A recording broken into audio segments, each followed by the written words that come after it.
नमो नमः भवतां सर्वेषां हार्दिकं स्वागतम। आप सभी का संस्कृत सोपानम में फिर से बहुत बहुत स्वागत है। आशा करता हूँ कि आप सब कुशल हैं, स्वस्थ हैं। मैं भी एकदम बढ़िया हूँ। और हमारी सदाचार से संस्कृतम सीरीज में आज ये 9th श्लोका है। ये श्लोका क्या कहता है और श्लोका के माध्यम से हम संस्कृत भाषा में क्या सीख सकते हैं और एक आध्यात्मिक सीख भी इससे क्या ले सकते हैं, तो इन सभी बातों को चलिए श्लोका के माध्यम से जानते हैं। तो ये हमारा आज का श्लोका है और जैसा आप देख सकते हैं कि आज का मुख्य विषय है संध्या। संध्या नहीं, एक्चुअली संध्या वंदना, कि संध्या के समय जो हम वंदना करते हैं उसका क्या प्रभाव होता है। तो ये हमारा एक मुख्य विषय है, इस श्लोका के माध्यम से हम देखेंगे। पहले लेकिन एक बार श्लोका कैसे बोलते हैं ये मैं बता देता हूँ। लय विक्षेप योह संधौ मनस्तत्र निरामिषम सा संधि साधितो येन सा मुक्तो नात्र संशयः। ठीक है, तो कुछ इस तरह से हम श्लोका को कहते हैं और ये उसी श्लोका को मैंने संधि विच्छेद करके लिख दिया है। तो सभी पदों को अपनी संधि से अलग करके लिख दिया है। तो जैसा आप इस पदा में देख सकते हैं मनस्तत्र, तो यहाँ पे दो पदा हैं, मनः और तत्र, और इन दोनों पदा के बीच में सकार संधि, सत्व संधि हो रही है, जिसके कारण ये दोनों ऐसे एक संयुक्त पदा बन जा रहे हैं, मनस्तत्र। और अगर इस पंक्ति की बात करें तो यहाँ पे और यहाँ पे इन दोनों ही स्थान पे विसर्ग लोप संधि हो रही है, कि मूल श्लोक में आपको सा के साथ विसर्ग नहीं दिख रहा है क्योंकि उसका लोप हो गया है लोप संधि के कारण। ठीक है, और अगर एक और आप संधि देखें तो साधितः येन, तो यहाँ पे ये जो विसर्ग है इसके स्थान पे ये ओ हो जा रहा है, साधितो येन, तो ये उत्व संधि, उकार संधि है। ठीक है, और अंत में एक और संधि हम देखते हैं यहाँ पे ना और अत्र, इन दोनों के बीच में, और ये संधि है दीर्घ संधि। तो ना और अत्र ये जुड़ के हो जा रहे हैं नात्र, दीर्घ संधि। और ये जो भी संधियों के मैंने यहाँ पे नाम लिए, तो इनकी पूर्णतः जानकारी आपको पीडीएफ शीट में मिल जाएगी। इसी वीडियो के पीडीएफ शीट में आपको हर पदा की पूर्णतः व्याख्या भी मिल जाएगी। इस पीडीएफ शीट को आप वीडियो के नीचे दिए डिस्क्रिप्शन बॉक्स में लिंक है, वहां से डाउनलोड कर सकते हैं। तो आप इसको डाउनलोड कर लीजिएगा और इससे आप अभ्यास कर सकते हैं। परंतु अब चलिए और अब हम सीधे श्लोक की व्याख्या का आरंभ करते हैं। और देखिए, सामान्यतः तो हम किसी न किसी क्रियापदा से श्लोक की व्याख्या करते हैं, परंतु यहाँ पे हम इस पदा से इसकी शुरुआत कर रहे हैं, निरामिषम। और निरामिषम से यहाँ अर्थ है कि वह जो इच्छा रहित है, क्योंकि आमिष इसका अर्थ होता है इच्छा, इसका अर्थ होता है जो इंग्लिश में हम कहते हैं डिजायर। तो किसी व्यक्ति विशेष के प्रति, किसी वस्तु के प्रति, किसी भी चीज के लिए एक तीव्र इच्छा होना, एक डिजायर होना, तो वह अर्थ होता है इस आमिष से। और यहाँ पे हम निरुपसर्ग इसका प्रयोग कर रहे हैं, और निरुपसर्ग इसका प्रयोग ही होता है किसी का अभाव बताने के लिए। तो आमिष का अभाव, की इच्छा का अभाव, तभी मैं कह रहा हूं निरामिषम, वह जो इच्छा रहित है। ठीक है, और यहाँ पे ये जो प्रातिपदिका है निरामिष, तो यहाँ पे ये प्रथमा विभक्ति एक वचनम के रूप में है, कि फर्स्ट वर्ड केस सिंगुलर। और यहाँ पे ये जो निरामिष है इसका जो लिंग है वो है नपुंसक लिंगा। क्यों ये नपुंसक लिंगा है? क्योंकि ये जिस नाम पदा के लिए प्रयोग में आ रहा है मनः, और हम ये आगे देखेंगे कि क्योंकि मनः ये एक नपुंसक लिंग नाम पदा है, तो ये भी वही लिंग ले लेगा, नपुंसक लिंग का ही रूप ले लेगा। ठीक है, आशा करता हूँ ये क्लियर हो गया। और देखिए, अब मैं वही प्रश्न कर रहा हूँ कि किम निरामिषम, कि वह क्या है जो इच्छा रहित है, और हमें उत्तर मिलता है मनः निरामिषम। और मनः ये आया है मनस इस प्रातिपदिका से, ये एक नपुंसक लिंग सकारांत प्रातिपदिका है। और हमने जैसा रूप देखा है कि यहाँ पे ये प्रथमा विभक्ति फर्स्ट वर्ड केस और सिंगुलर एक वचनम के रूप में है। तो मनस बदल के हो गया मनः, मनः निरामिषम। कहने का अर्थ है कि मन, जो मन है वो इच्छा रहित है। ठीक है, और देखिए यहाँ पे ये तत्र, क्योंकि आप ये श्लोका में देख सकते हैं कि तत्र का प्रयोग हुआ है। देखिए, तत्र एक अव्यय है और इसका अर्थ होता है वहां, परंतु यहाँ हम ये तत्र का प्रयोग किसी स्थान के संकेत के लिए नहीं कर रहे हैं, परंतु हम कह रहे हैं कि उस स्थिति में, कि कोई एक स्थिति है, कोई एक कंडीशन है जिसपे हम आगे चर्चा करेंगे, तो उस स्थिति में जो मन है वो इच्छा रहित होता है। ठीक है, तो बस ये ध्यान देने वाली बात है कि कॉन्टेक्स्ट, संदर्भ के अनुसार ये तत्र किसी ऐसा जोग्राफिक लोकेशन, किसी ऐसे स्थान की बात नहीं कर रहा है, ये कह रहा है उस स्थिति में, उस विषय में। तो आशा करता हूं कि यहां तक क्लियर हो गया। अब देखिए, जब आगे बढ़े तो अब प्रश्न आएगा कि कुत्र, कि आप कह रहे हैं कि मन उस स्थिति में इच्छा रहित होता है, परंतु कहाँ, कौन सी स्थिति में? और हमें उत्तर मिलता है संधौ। और ये जो संधौ, ये जो शब्द रूपा है, तो ये आया है संधि इस प्रातिपदिका से। और संधि से अर्थ होता है जो संगम होता है, कि किसी एक बिंदु में जब किसी दो भिन्न वस्तुओं का जब मिलाप होता है, जब उनका मेल होता है, तो उस मीटिंग पॉइंट को, उस मिलन के स्थान को हम संधि कहते हैं। उस कंजंक्शन को, उस यूनियन को संधि कहते हैं, कि किन्हीं दो वस्तुओं का यूनियन, किन्हीं दो वस्तुओं का एक होना। तभी मैं यहाँ पे लिख रहा हूँ कि एकत्व। और देखिए, हमारा यहाँ शब्द रूप है संधौ, तो ये कौन सा शब्द रूप है? तो ये है सेवेंथ केस, ये है सप्तमी विभक्ति एक वचन का रूप। कहने का अर्थ है कि संधि में, अर्थात एकत्व में। और अब अगर हम इस पूरे वाक्य को देखें तो संधौ हम कह रहे हैं कि संधि में, अर्थात कोई दो वस्तुएं हैं, किनकी बात हो रही है ये हम आगे देखेंगे। तो उन दो वस्तुओं के एकत्व में मनः तत्र निरामिषम, मन उस स्थिति में इच्छा रहित होता है। और अब इसको पूरा समझने के लिए मैं प्रश्न कर रहा हूं कि कयोहो से अर्थ है कि किन दो के, कि किन दो के संधौ, किन दो के संधि से। और उत्तर में हमें मिल रहा है लय विक्षेप योह संधौ। कहने का अर्थ है कि लय और विक्षेप इनके संधि में, इनके एकत्व में। और अब देखिए इसको समझते हैं, लय विक्षेप योह। तो ये एक समास है और इसमें दो पदा हैं। तो पहला पदा है लय और दूसरा पदा है विक्षेप।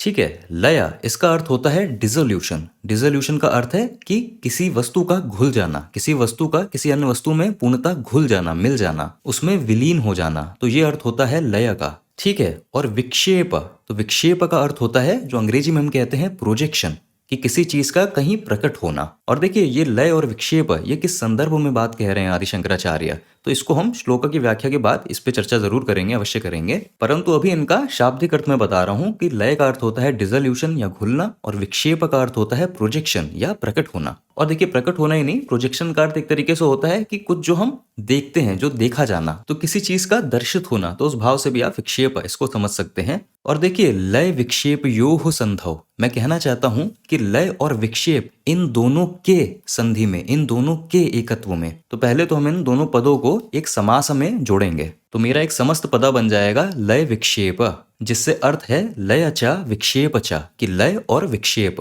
और अब मैं कहना चाहता हूं कि इन दोनों के संधि में, इन दोनों के एकत्व में। तो का की के इस प्रयोजन में हम षष्ठी विभक्ति, हम सिक्स्थ केस षष्ठी विभक्ति का प्रयोग करते हैं। और यहाँ पे हम द्विवचन इसका प्रयोग करेंगे, क्योंकि मैं कह रहा हूं कि लय और विक्षेप इन दोनों के संधि में। तो यहाँ दो वस्तुओं की बात हो रही है, तो षष्ठी विभक्ति द्विवचना। तो जैसे कोई भी अकारांत पदा, जैसे बालका, वो षष्ठी विभक्ति द्विवचना में रूप ले लेता है बालकयोः। तो वैसे ही लय विक्षेप ये ले लेंगे लय विक्षेपयोः, ये रूप ले लेंगे, जैसा आप श्लोका में देख रहे हैं। तो अर्थ हो गया कि लय और विक्षेप इन दोनों के संधौ, इन दोनों के संधि में मनः, जो मन है, वो निरामिषम, वो इच्छा रहित होता है। ठीक है, आशा करता हूं कि ये भाग पूर्णतः क्लियर हो गया। अब देखिए आगे बढ़ते हैं। और अब दूसरी पंक्ति में आदि शंकराचार्य कह रहे हैं कि सह मुक्तः। मुक्तः इसका तो अर्थ होता है कि जो मुक्त है, और सह ये तो सर्वनाम है जिसका हम अर्थ जानते हैं कि वह। ठीक है, और ये सह ये किस प्रातिपदिका से आता है, तो ये तद इस सर्वनाम प्रातिपदिका से आता है, ये सब तो हम जानते हैं। और यहाँ पे ये सह इस शब्द रूप में है, तो हम ये भी जानते हैं कि यहाँ पे ये पुल्लिंग प्रातिपदिका की बात हो रही है, क्योंकि अगर स्त्रीलिंग होता तो हम लिखते सा, अगर नपुंसक लिंगा होता तो हम लिखते तत्। ठीक है, लेकिन यहाँ पे सह है तो तद यहाँ पे पुल्लिंग प्रातिपदिका है। तो सह मुक्तः, वह मुक्त है, जिससे अर्थ है आदि शंकराचार्य कहना चाह रहे हैं कि वह मनुष्य मुक्त है। ठीक है, आशा करता हूं कि क्लियर हो गया। वैसे जो ये पदा है मुक्तः, तो यहाँ पे तो ये सह इस सर्वनाम का विधेय है, इसका कॉम्प्लीमेंट है कि वह मुक्त है। तो इस मुक्त से हम इस सह की व्याख्या कर रहे हैं। परंतु संस्कृत व्याकरण की दृष्टि से ये मुक्तः ये कृदंत है, क्योंकि ये एक धातु से आया है, मुच धातु, और मुच धातु का अर्थ ही होता है कि मुक्त करना, टू फ्री, टू लिबरेट। ठीक है, और जब हम इस धातु को, जो हमारा एक कृत प्रत्यय होता है त प्रत्यय, जब हम इस धातु को इस त प्रत्यय से परिवर्तित करते हैं, तो जो हमारा प्रातिपदिका बनता है वो बनता है ये मुक्त। धातु को कृत प्रत्यय से जब हम परिवर्तित करते हैं तो एक कृदंता बन जाता है मुक्त। और इस मुक्त से अर्थ ही वो होता है कि वह जिसको मुक्त कर दिया गया हो, one that has been liberated. ठीक है, तभी हम इस सह के साथ प्रयोग कर रहे हैं कि सह मुक्ता, कि वह मुक्त है। ठीक है, तो संस्कृत भाषा में सामान्यतः जो भी आप विशेषण ये सब देखते हैं पदा, तो ये किसी न किसी धातु से ही बने हैं। ज्यादातर जो भी प्रातिपदिका बनते हैं वो किसी न किसी धातु से ही बनते हैं। तो पदों के पीछे कौन सा धातु है इसको जानने का प्रयास कर सकते हैं, इससे आपके संस्कृत भाषा में वृद्धि होती है। जैसा हमने यहाँ देखा कि मुच धातु से निकला मुक्ता, कि वह जो मुक्त है, जो फ्री है। ठीक है, तो ऐसे ही ये अधिक जानकारी के लिए। परंतु अब आगे बढ़ते हैं, और अब मैं प्रश्न कर रहा हूं कि कौन मुक्त है, जिसके उत्तर में हमें मिलता है येन साधितः। और येन, तो ये आया है हमारा यद सर्वनाम से, और इस सर्वनाम का प्रयोग करते हैं हम जो, कि वह जो, जब हमें ऐसा कहना होता है तो उस प्रयोजना में यद सर्वनाम इसका प्रयोग करते हैं। और ये न, ये कौन सा शब्द रूप है, तो ये इसी प्रातिपदिका का तृतीया विभक्ति और एक वचनम का रूप है। तो से और के द्वारा के प्रयोजना में हम तृतीया विभक्ति का प्रयोग करते हैं। यद बदल के हो जाता है ये न, और अर्थ हो जाता है जिसके द्वारा या जिसने।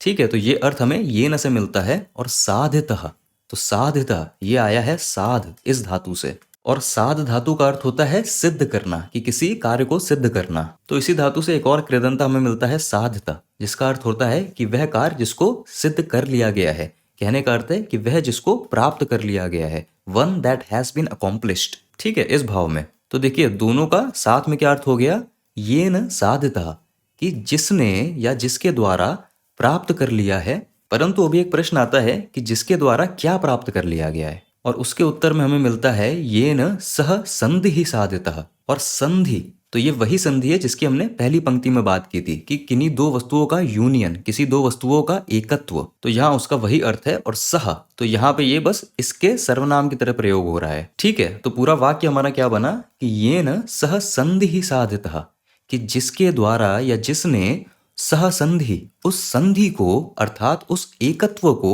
साधितः प्राप्त कर लिया है। ठीक है, ये पूरा इस वाक्य का अर्थ है। और देखिए अब एक बात का विशेष ध्यान दीजिएगा कि सह संधि, तो इसको हम सामान्यतः अगर इसका हम ट्रांसलेशन करते तो हम इसको लिखते कि वह संधि, क्योंकि संधि ये प्रथमा विभक्ति एक वचन के रूप में है। तो जैसे हम लिखते हैं सह बालकः, वह बालक, तो वैसे ही सह संधि इसका अनुवाद करते हम वह संधि। परंतु यहाँ पे सह संधि इसका हम अनुवाद कर रहे हैं कि उस संधि को। तो यहाँ पे तो हम एक तरीके से इन दोनों को एक कर्म की तरह उनका अनुवाद कर रहे हैं, कि ये जो कृदंता है, जो क्रिया हुई है, इसके कर्म की तरह हम इनको देख रहे हैं। परंतु आपके मन में प्रश्न आ सकता है कि जब हम किसी क्रिया का कर्म को दिखाते हैं तब तो हम द्वितीय विभक्ति, जो सेकंड वर्ड केस होता है, द्वितीय विभक्ति के रूप का प्रयोग करते हैं। परंतु देखिए किसी क्रिया के कर्म का द्वितीय विभक्ति में होना और क्रिया के कर्ता का प्रथमा विभक्ति में होना, ये तब होता है जब जो हमारा वाक्य है, जो हमारा सेंटेंस है, वो एक्टिव वॉइस में होता है, वो कर्तरी प्रयोगा में होता है। परंतु यहाँ पे जो आप देख रहे हैं ये कर्मणी प्रयोगा है, ये पैसिव वॉइस है। क्योंकि देखिए इस पूरे वाक्य को मैं कर्तरी प्रयोगा में ऐसे लिख सकता हूँ कि एक तरीका है कर्तरी प्रयोगा में लिखने का, कि यह तम संधिम साधयति, कि वह जो उस संधि को साधयति साध लेता है, उस संधि को सिद्ध करा देता है। तो मैं कर्तरी प्रयोगा में ऐसे लिखूंगा, और कर्तरी प्रयोगा में जो हमारा कर्ता है वो प्रथमा विभक्ति में होता है, और जो हमारे कर्म होते हैं वो द्वितीय विभक्ति में होते हैं, जैसे आप देख रहे हैं। परंतु जब हम वाक्य को कर्मणी प्रयोगा में पैसिव वॉइस में लिखते हैं तो जो हमारा कर्ता होता है वो तृतीय विभक्ति में आ जाता है, तभी ये न, कि जिसके द्वारा, और जो हमारा कर्म होता है वो द्वितीय विभक्ति से प्रथमा विभक्ति में चला जाता है, कि जिसके द्वारा वह संधि। और जो हमारा क्रियापदा होता है तो वो भी जो कर्मणी रूप होता है क्रियापदा का, वो रूप ले लेता है। तो यहाँ पे हम एक कृदंता का प्रयोग कर रहे हैं, परंतु जो भी क्रिया का भाव देगा वो इस कर्म से, ये जो हमारा कर्म है, इससे जुड़ा होगा। क्योंकि कर्मणी प्रयोग में कर्म की महत्ता होती है। तो जो भी क्रिया, जो भी क्रियापदा, जो भी कृदंता हम जोड़ते हैं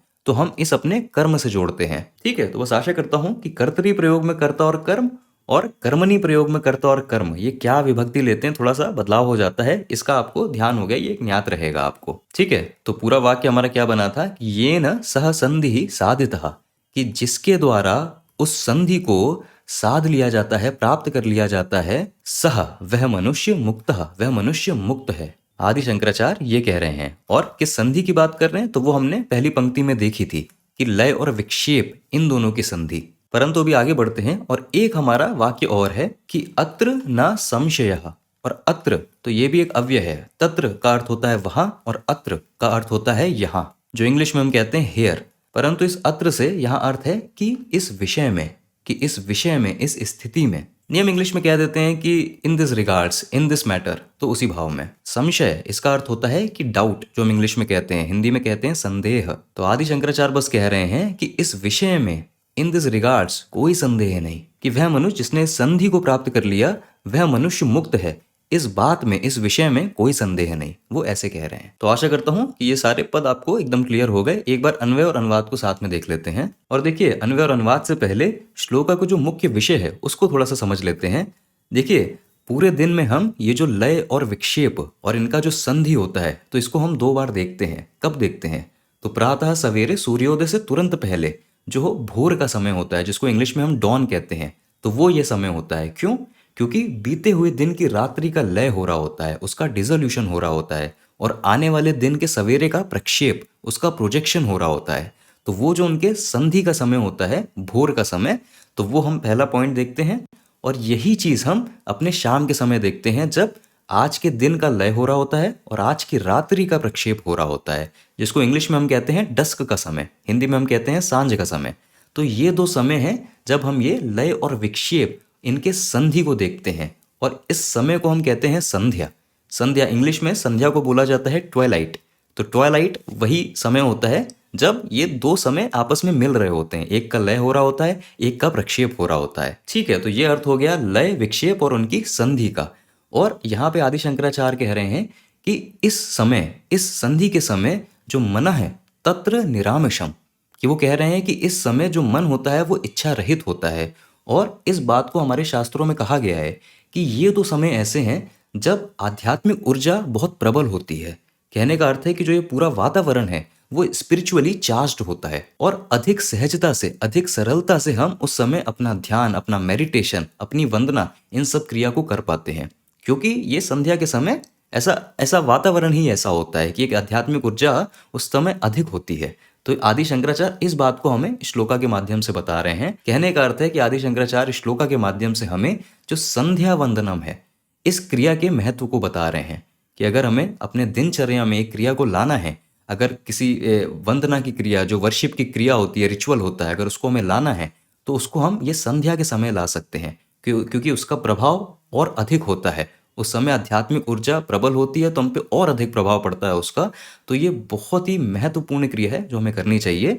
अब ये संध्या वंदनम जो होती है, इसका प्रक्रिया क्या है, इसके स्टेप्स क्या हैं, तो इसकी जानकारी आपको कई शास्त्रों में, कई पुस्तकों में मिल जाती है। और यूट्यूब में भी अवश्य किसी न किसी ने इस पे वीडियो बनाए होंगे कि संध्या वंदनम के क्या क्या स्टेप्स होते हैं, उसकी प्रक्रिया क्या होती है। तो आप उसको देख सकते हैं और इस एक संध्या वंदनम की क्रिया को आप अपने जीवन में ला सकते हैं, अपने दिनचर्या में ला सकते हैं, क्योंकि आदि शंकराचार्य ने हमें उस समय के महत्व को बताया है श्लोका के माध्यम से। ठीक है, तो अब अपने अन्वय को अनुवाद के साथ देखते हैं तो ये और अच्छे से समझ में आएगा।